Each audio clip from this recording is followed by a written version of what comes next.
Sound. It's a constant companion in our universe.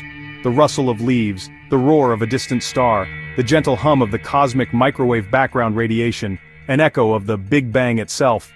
We experience sound as vibrations, tiny disturbances rippling through the air, through water, even through solid rock. These vibrations, these pressure waves, travel from a source to our ears, or to our most sensitive instruments. They carry energy. They carry information.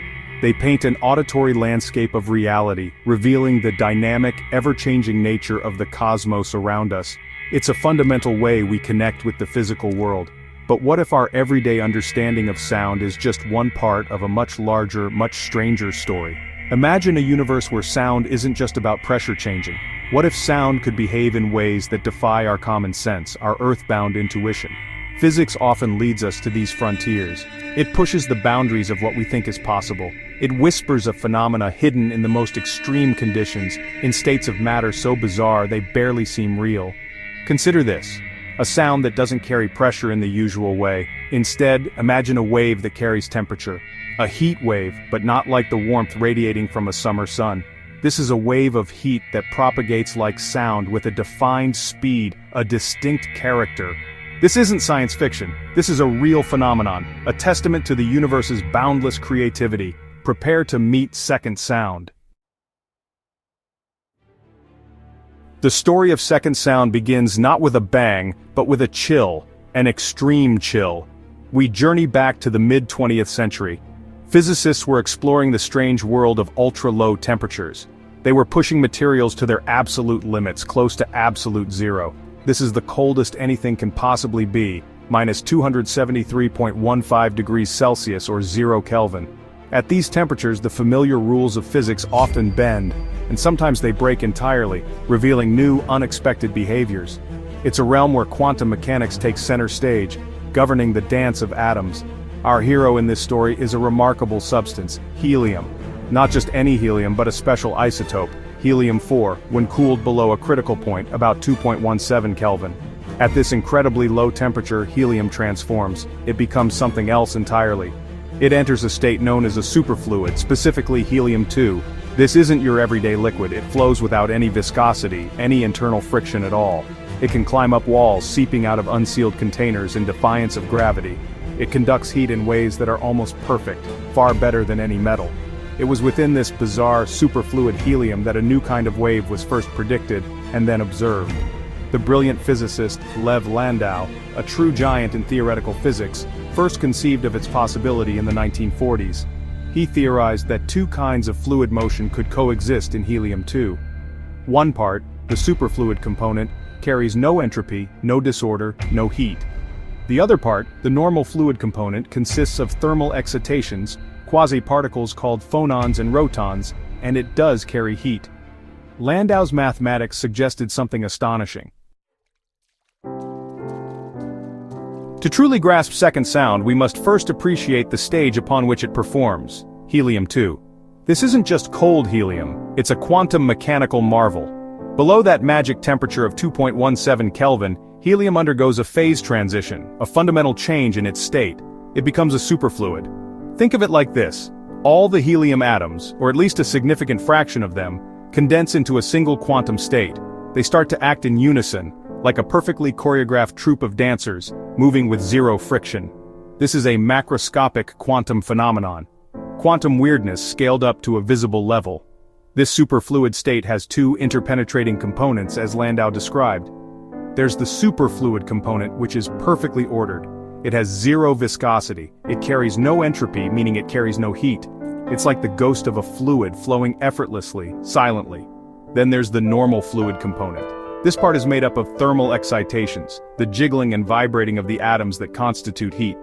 This normal component behaves more like an ordinary fluid. It has viscosity. It carries entropy. It carries all the heat within helium-2. These two components are not separate like oil and water.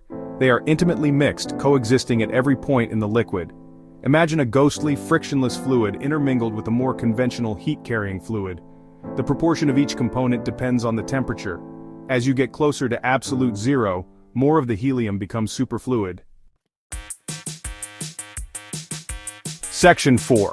Waves of warmth, how second sound travels. So, How does this second sound actually move through helium-2? It's not like the compression and rarefaction of air molecules that make up the sound waves we hear every day. Instead, it's a delicate dance between the superfluid and normal fluid components. Imagine you introduce a little bit of heat at one point in the helium-2. This heat increases the concentration of the normal fluid component locally, because the normal fluid is what carries heat. The superfluid component, which carries no heat, wants to maintain equilibrium. It rushes away from the heated region to compensate. This movement creates a fascinating interplay. As the normal fluid, rich in heat, moves one way, the superfluid, devoid of heat, moves the other. They oscillate out of phase. The normal fluid carries the hot part of the wave, while the superfluid carries the cold part. This synchronized counterflow is what constitutes the wave of second sound. It's a temperature wave, or an entropy wave, because what's really waving is the concentration of thermal energy, the amount of disorder. The overall density of the liquid barely changes, which is why it's not an ordinary pressure wave. Think of it like a crowd where some people are wearing red hats, representing heat, the normal fluid, and some are wearing blue hats representing no heat, the superfluid. If you want to create a wave of red hats moving through the crowd without the whole crowd surging forward, the red-hatted people would move one way, and to keep the density even, the blue-hatted people would have to shuffle in the opposite direction. Section 5. Two kinds of symphony. Ordinary sound versus second sound. Let's clarify the difference between the sound we know and this exotic second sound. Ordinary sound, or first sound as physicists sometimes call it when discussing helium-2, is a pressure wave. Imagine clapping your hands. You compress the air and that compression travels outwards. Then the air rarefies or becomes less dense. This cycle of compression and rarefaction, this ripple of changing pressure and density, is what our ears detect. It travels through gases, liquids, and solids. It needs a medium, and it involves the particles of that medium bunching up and spreading out in the direction of the wave. Second sound, however, is fundamentally different. It occurs in the very specific conditions of superfluid helium-2. It is not primarily a pressure wave.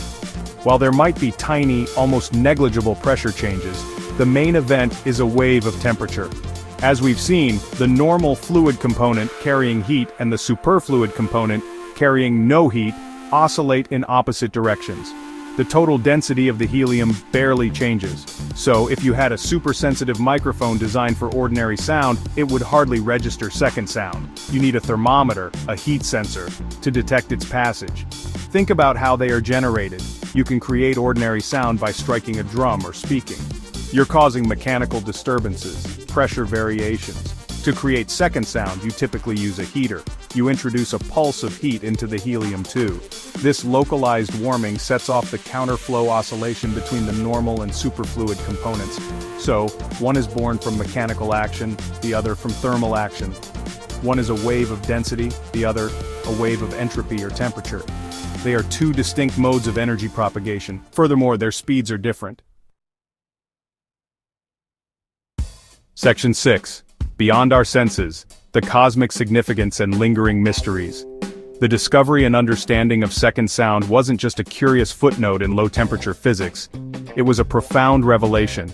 It provided powerful confirmation of Lev Landau's groundbreaking theories about superfluids and the nature of quantum excitations in condensed matter. It gave physicists a new tool, a new way to probe the bizarre and wonderful quantum world that emerges when matter is cooled to near absolute zero. It showed that concepts like waves and sound could take on entirely new meanings in these exotic states. This expanded our very language for describing the universe. The significance stretches further. The two-fluid model so elegantly demonstrated by second sound became a cornerstone for understanding not just superfluid helium, but also other superfluids and even superconductors. Superconductors, where electricity flows with zero resistance, share some conceptual similarities with superfluids. The insights gained from helium-2 helped pave the way for a deeper understanding of these technologically crucial materials. It's a beautiful example of how studying one seemingly niche phenomenon can unlock doors to understanding a whole range of physical systems. The universe often hides its deepest secrets in the most unexpected places. But the story isn't over. The study of superfluids and phenomena like second sound continues to inspire. It pushes the boundaries of our knowledge about quantum mechanics, about how matter behaves at its most fundamental level. Are there other sounds, other wave-like phenomena, waiting to be discovered in even more exotic states of matter, perhaps in the ultra-dense hearts of neutron stars, or in the primordial plasma of the early universe? The principles we learn from helium-2, this tiny cold droplet in a lab, can inform our understanding of the cosmos on its grandest scales.